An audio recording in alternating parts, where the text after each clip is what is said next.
Hey friends, welcome back to my channel. My name's Mariah and this is Mariah's Moods. So in today's video, let's talk about all of my reading plans for the month of September. I cannot believe that it's already September. I am so excited. Fall is among us. It is my favorite time of the year, and this part of the year is usually where I find my favorite reads for the year because of I'm just in a general happier mood when it comes to September, October, November. Even into the winter, this is just the part of the year where I thrive.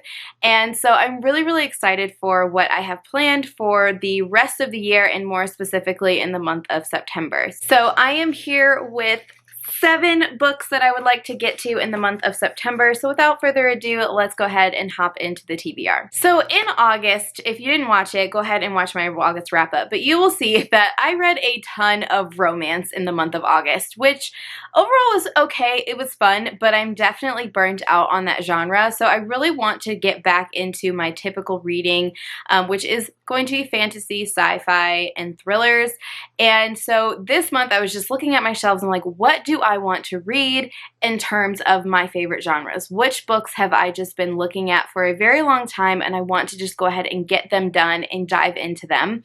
And so I came up with 7. One of them, I don't have my physical copy with me. My friend is borrowing it, but they will be done with it very soon, and then I'm going to hop into it. So let's go ahead and go through the list. With September, I thought it would be fun to do obviously a little more fantasy sci-fi reading like I prefer, and I wanted to read a couple of dark academia books. So I do tend to enjoy dark academia. I love the grittiness of it. I love the atmosphere, the descriptions, just that academic vibe. The academic setting to me is so interesting. So I definitely have some dark academia on my list as well.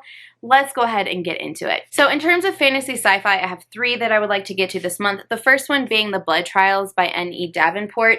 This is a sci-fi with hints of fantasy, young adult novel, I would say. And so this is following Kenna. Kenna is existing in this republic. So in this republic, people of dark skin are looked down upon. They experience prejudice and racism. And her grandfather is a very high-ranking officer when it comes to the defense of this republic. He has broken many doors down and is trying to establish basically a new republic. Unfortunately, her grandfather passes away right on the verge of Akenna basically pledging to the Praetorians. The Praetorians are a group of elite warriors who have trained for most of their lives to become a part of this group. Once they have graduated their initial training, they pledge Praetorian and go through a set of trials that basically prove that they are going to be there.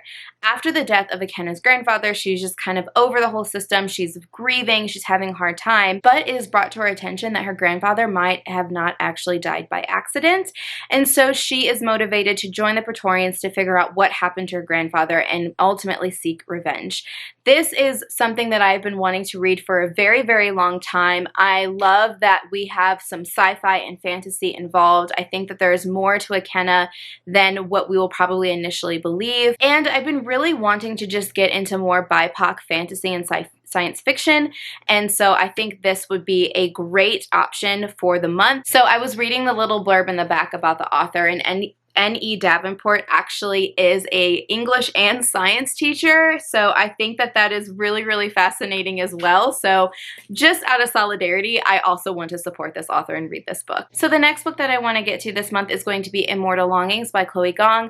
I think this is going to be maybe fantasy, some sci-fi in it, but I've been wanting to read this for quite a bit of time. A few months ago, me and my book club went to a book signing with Chloe Gong. I was able to get it signed by Chloe herself, and just hearing her talk about her approach to writing this book and her intentions for this book really motivated me to want to read it. And given the vibes in the season at the moment, I think this would be perfect. So this is a Anthony and Cleopatra retelling. So we basically have the society that holds these like really deadly games, and the winner of these games essentially get unimaginable riches. So we're following this Princess Calla who is entering the games in hopes of winning and therefore getting in close proximity to the king. So the king always addresses the winner of these games. Well, Calla is hoping that if she wins these games and gets close enough to the king, she can kill him, seeking revenge for her family who was killed during a horrific massacre. So we're also following Anton. Anton is also joining the games in hopes of winning these riches to help save his childhood love, who's currently in a coma. So hopefully these riches and notoriety can get her the help that she needs. So Kala and Anton team up together within these games, and their bond becomes something that's all-consuming. And it gets to the point where they really have to question themselves and look at, why are they really fighting for these games? For each other or for their kingdom?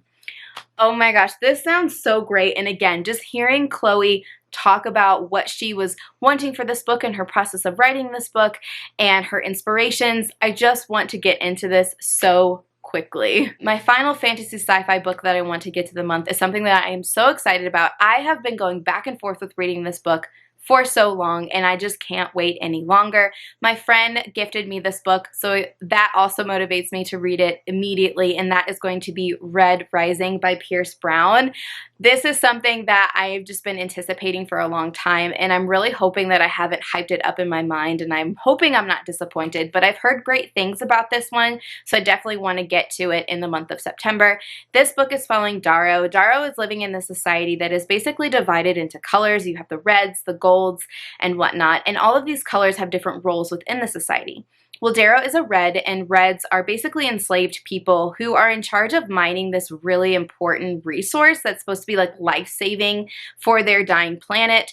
And these reds are basically told that once this resource is needed, once they are going to use this to basically save their planet, that the reds will essentially be like gods and very, very revered within society.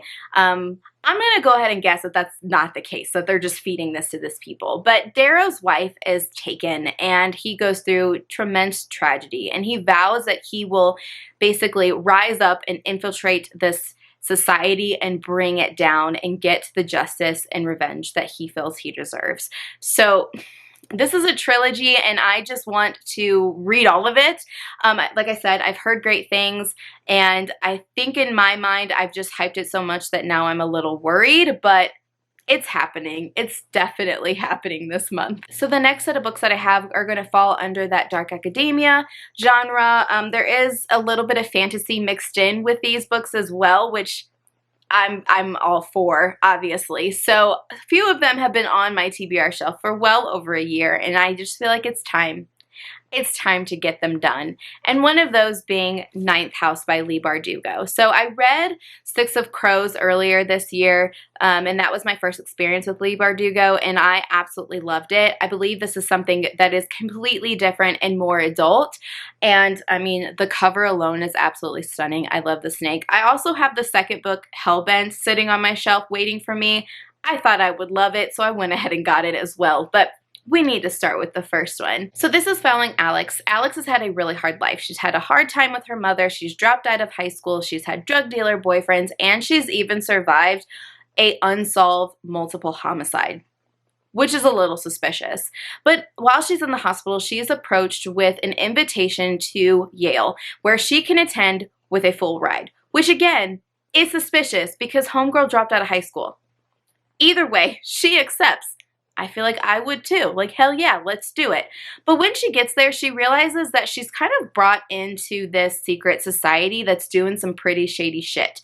So she's kind of there to figure out, well, why has she even been invited? She's really not equipped to do so. And what is going on with the secret society? This sounds so fun.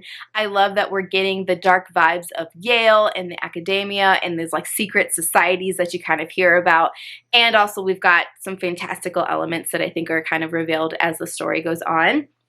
And I've heard Alex is pretty badass. So I'm really excited to hop into Ninth House. Like I said, it's been on my shelf for a long time. So it's getting to that point where I either need to unhaul it or read it, and I'm choosing to read. So my next dark academia book does also have a little hint of fantasy, and that is going to be Babel by R.F. Kuang. I've been wanting to read this since it was released, I believe, at the end of last year. And I just can't wait. This will be my first experience with R.F. Kuang. I have the Poppy War, at least the first book, on my shelves. I definitely want to read Yellowface, but since I'm kind of in the mood for dark academia, I figured I would start with Babel. Babel is following Robin. Robin is an orphan who has been taken to London by this like mysterious benefactor.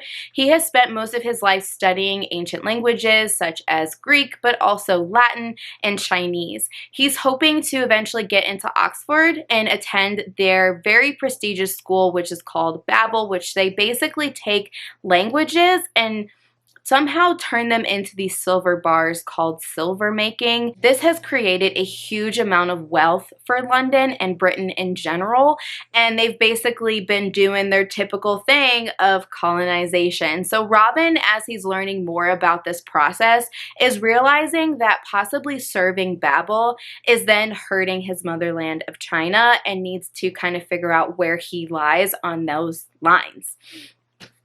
This, I have heard such fantastic things. I've heard that it is heartbreaking, and I've heard there's lots of commentary on assimilation and colonization, and I've heard R.F. Kuang packs a punch when she's making a point, so I can't wait to get into this one. So the next book I have on my TBR I'm really excited to read because I'm going to be doing it as a buddy read with my daughter.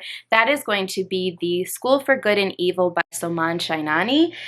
This is something that she was actually perusing on my shelves and was like, hey, that looks really interesting, and so I was like, let's read it together. We're going to do a buddy read. So we're going to read it, talk about it, and I believe that it was developed into a show on Netflix, and so we figure we kind of watch it together and talk about the similarities and differences. I'm just really excited about this one. So this is following two friends, Sophie and Agatha, and both of them are really interested in what happens to the lost children. Well, they learn that when children are lost, they end up in this magical world where there is the school for good and evil, and young boys and girls are basically trained to become either fairy tale princesses or heroes or villains. Well, Sophie, who's been dreaming of becoming kidnapped and basically sent to this magical world where she can become a fairy tale princess, but on the other hand, Agatha, with her dark vibes and basically just a general dislike for everyone, thinks that she would probably end up in the school for evil. But when both of them find themselves in the school, actually their futures are the reverse. So Agatha is sent to the school for good and Sophie is sent to the school for evil, where they both really want to escape, but they realize the only way that they can escape is actually living through the fairy tale. This sounds so fun and interesting, and I love when we just get a kind of shift and what we think is going to happen is not really going to happen, so I hope we get some more twists while we're in this book.